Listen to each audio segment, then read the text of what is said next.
Well, good morning and welcome to the David Wilson Out and About channel. Today I'm doing a slightly different video. I was going to go out on a day walk, but I have been suffering from that super cold, as they've been calling it. I'm getting over it now, but then it suddenly dawned on me it's the school half-term holiday in this area, so it's going to be quite sunny, so it's going to be busy out there. So I thought I'd give that a miss for a few days and just do a different type of video, basically a tips and tricks video rather than a review. Now this subject there is quite a few videos on this subject, and what it is the subject of refilling gas cartridges. Now, as anyone that knows that regularly camps, the last year, 18 months has been an absolute nightmare.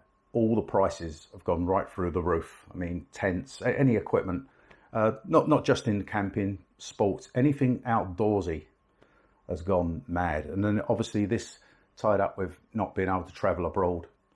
A lot more people bought camping equipment and leisure goods and were just desperate to get out there. So it's a supply and demand. The prices have gone through the roof, and obviously some things have not been easy to obtain because other countries have not been able to ship.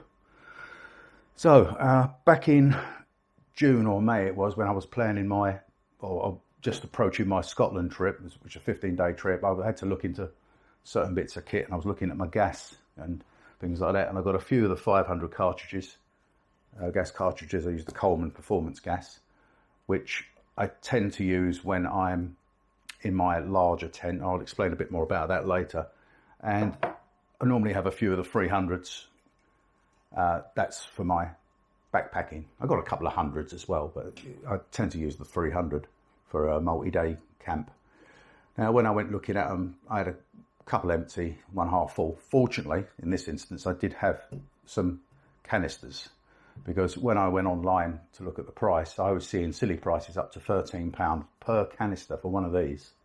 To add insult to injury, I did try ordering a couple from a quite famous British store that 4 days later ends up emailing me saying they're out of stock and just refunded me.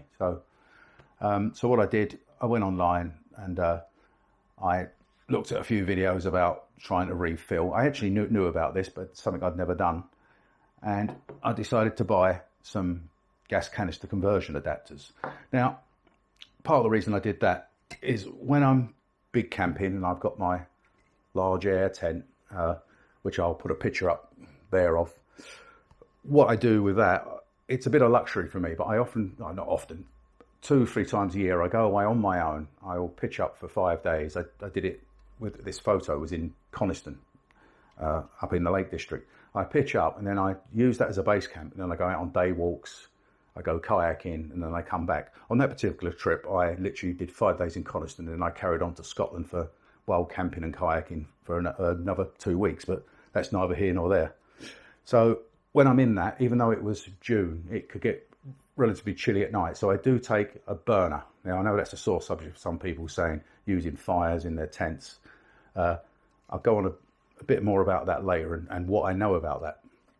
So I tend to have a lot of these, and I think I've counted at the moment, I've got something like 24 of these butane canisters that are still full. Now, these are 2 to 7 gram butane, and my 300 Coleman one is a 240 gram mixture of butane and protein. That's a 70-30 mixture, so it's not pure propane, but it's got a lot of propane. Now, the disadvantages of using butane, certainly when you're using anything outdoors, is that in colder temperatures, so certainly when you get to this time of year, say October, even last month or the month before when I was up in Dartmoor, with this filled with butane, I did notice in the morning that I was really struggling to get a decent flame. It was basically coming on a half flame because the butane was it was liquefied. It was just getting too cold. I mean, butane really is of no use at all at -2°C. But even on temperatures, I think we was up to 10, but the wind chill probably took it down to 8. It was playing up. I just got caught out one of the mornings. But I will say, generally speaking, and this is more of a tip as well, what I do when it's getting a bit nippier in the evening, I tend to take the cartridge off of my burner I've got an old thick walking sock that I used to use more for wellies, a really thick sock that I put over this canister, or one of these canisters, any canister I'm using, and I will then chuck it in my sleeping bag so it's actually down by my feet to try and actually get it warm. There's nothing worse than getting up first thing in the morning, because during the day I start working, you can warm it up, but first thing in the morning you want that cup of coffee, that cup of tea, that first one of the day, and you can't get your gas to light, or it's just a flame like that. So that's just a little tip. I do tend to keep my canisters warm, obviously not in the summer. So what I did, I went online and I purchased a conversion adapter. So I'm going to explain this for two reasons. One for the filling, and one how to use it in another way. First off, I ordered on eBay. A big mistake, £7 something, turned up. Now, I will tell you now, I am actually a gas engineer. I've been taking a break for a couple of years because of COVID and other things, but I'm a gas engineer and have been for over 4 decades. And I know tut, especially when it comes to my job. Literally, as soon as I looked at the adapter, the 2 little screws in there, one was loose. I went to tighten it up. It had no thread.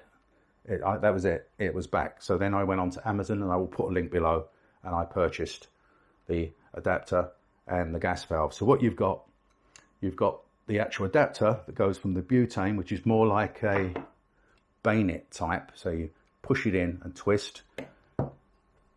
It goes to the screw thread, because the Coleman's and most of the popular cylinder cartridges, smaller cylinder cartridges on the market, are screw thread now. So what I did, I purchased that and the gas valve together, and I said the link is in the description below. So how do we go about this? Now, one thing, a disclaimer, I'm not saying you should do this. I do this, or I have been doing it. What I will do, I will refill the cartridge and I will mark it. I mark it every time I fill it up. Once it's been filled up 5 times, provided it's not leaked before that, I will then discard the cartridge. I will only go 5 times. That's my personal preference. So what do we have to do to transfer the gas? Now, there is a couple of things you need to do before you rush into actually transferring the gas.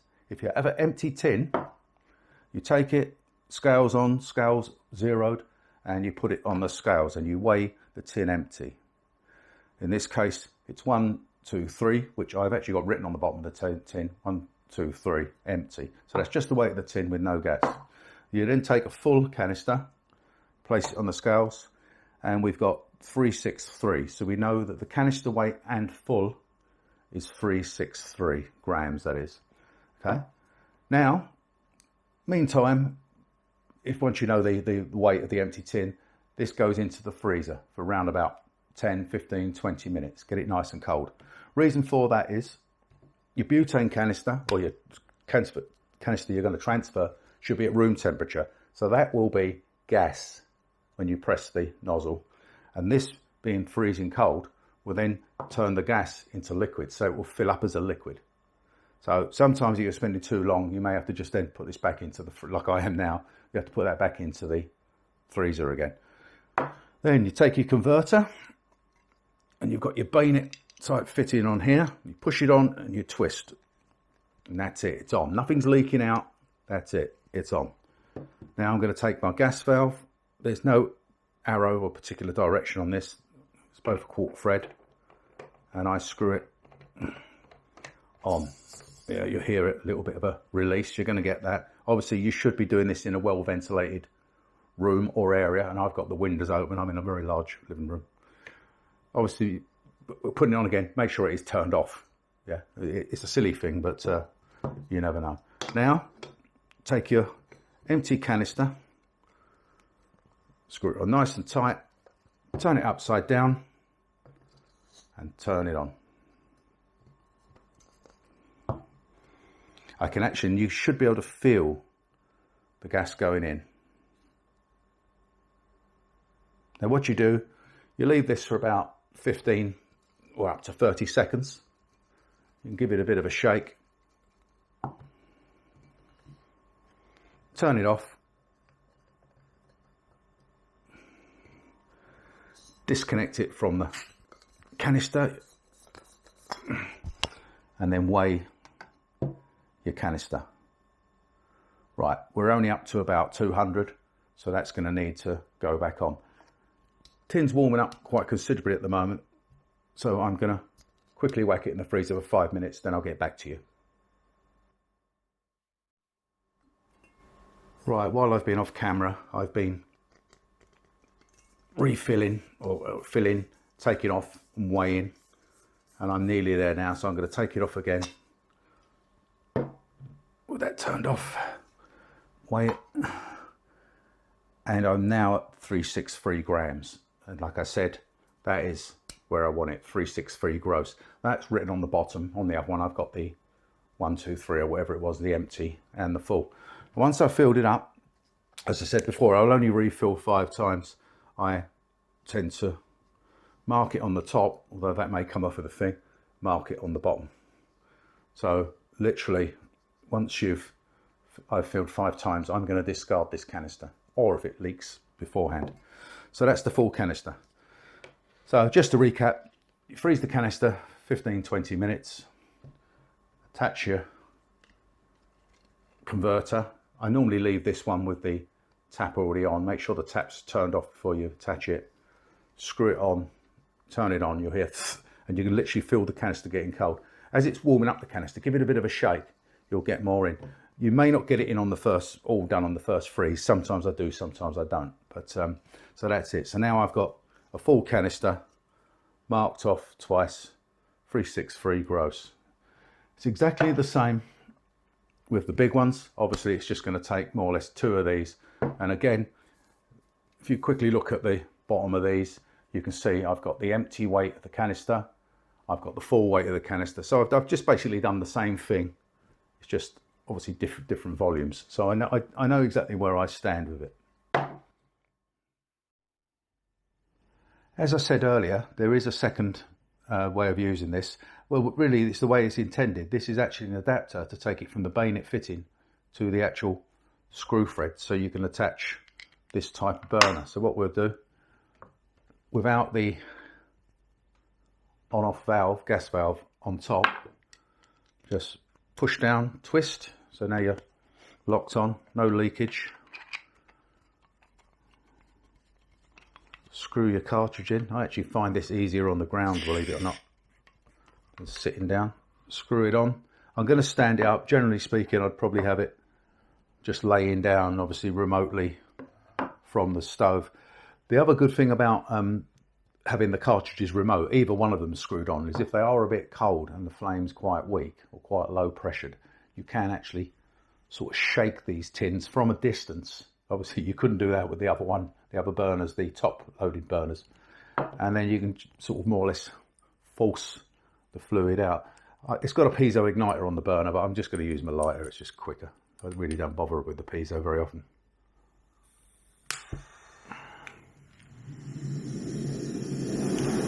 There you go, an absolutely lovely roaring blue flame, perfect flame. The only orange bit is where the piezo igniter is actually located inside the flame.